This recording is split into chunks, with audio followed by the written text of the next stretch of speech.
সংগ্রামী ভাই বন্ধুগণ, আজকের এই সমাবেশ বাংলাদেশের ইতিহাসে একটি নতুন সোনালী অধ্যায় রচনা করেছে। ইতিহাসে অবশ্যই একটি দিন হিসাবে স্বর্ণাক্ষরে করে লিখিত থাকবে। জামায়াত ইসলামী ৭ দফার দাবিতে আজকে ডাক দিয়েছে, রাজপথ লোকে লোকারণ্য হয়েছে, মঞ্চ সুসজ্জিত হয়েছে। বাংলাদেশের সকল দেশপ্রেমিক গণতান্ত্রিক ইসলামী দলের শীর্ষ নেতৃবৃন্দ জাতির সাথে একাত্মতা ঘোষণা করছে। আমাদের ৭ দফার দাবি শ্রদ্ধেয় আমির জামাত নেতৃবৃন্দ তুলে ধরবেন। একটি কথা বলে শেষ করতে চাই, বাংলাদেশে ৫৪ বছরের ব্যর্থতার মূল কারণ কি? বাংলাদেশের ফ্যাসিবাদ দীর্ঘদিনের মানুষের অধিকার কেড়ে নেওয়ার মূল কারণ কি? কারণ অনেকগুলো থাকতে পারে, সবচাইতে মৌলিক এবং বড় কারণ হচ্ছে একটি ত্রুটিপূর্ণ নির্বাচন।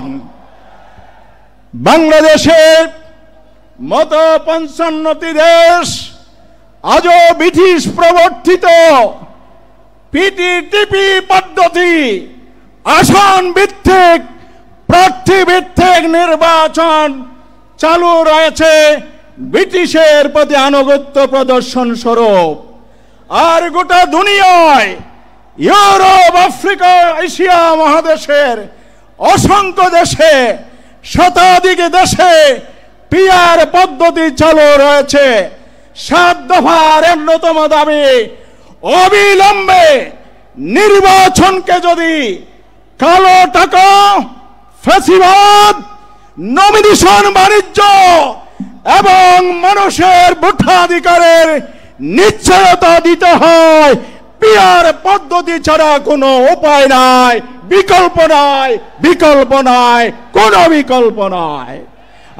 আজকে এই জাতীয় ঐক্যমতের ভিত্তিতে সরকারকে আহ্বান জানাবো, আপনারা সংস্কারের উদ্যোগ নিয়েছেন, সেখানেও আমরা লক্ষ্য করেছি বাংলাদেশের ২/৩ বেশি দল পিআর পদ্ধতির পক্ষে মত দিয়েছে। আজকের মঞ্চে যারা আছেন, বাংলাদেশের সংখ্যাগরিষ্ঠ মানুষের ভোটের প্রতিনিধিত্ব এখানে উপস্থিত আছেন, আপনারা যোগ করে দেখে যান আপনাদের গোয়েন্দা সংস্থার রিপোর্টের মাধ্যমে। তাই কথা শেষ করছি, অবিলম্বে সরকারকে সংবিধানে পিআর পদ্ধতি অন্তর্ভুক্ত করার জন্য অবিলম্বে জুলাই সনদে সংস্কারের মাধ্যমে এই পদ্ধতি অনুসরণ করে নির্বাচনের ব্যবস্থার ঘোষণা প্রদান করতে হবে। অন্যথায় রাজপথের আন্দোলনের মাধ্যমে এ দাবি আমরা আদায় করে ছাড়বই ইনশাআল্লাহ। তাই আসুন, জনগণকে জাগ্রত করুন, পাড়ায় মহল্লায় আওয়াজ ছড়িয়ে দিন। এই বার্তা নিয়ে আমরা ফিরে যাব ইনশাআল্লাহ। আগামী নির্বাচন হবে পিআর পদ্ধতি এবং ভোটের কেন্দ্র দখল বন্ধ হবে, দখলদারিত্ব উচ্ছেদ হবে, জনগণের ভোটের প্রতিফলন করবে। তার মাধ্যমে একটি সুশাসন বিপ্লবের চেতনা বাংলাদেশে সুপ্রতিষ্ঠিত হবে ইনশাআল্লাহ। আল্লাহ আমাদের তৌফিক দিন, আমিন। আসসালামু আলাইকুম ওয়া রাহমাতুল্লাহ।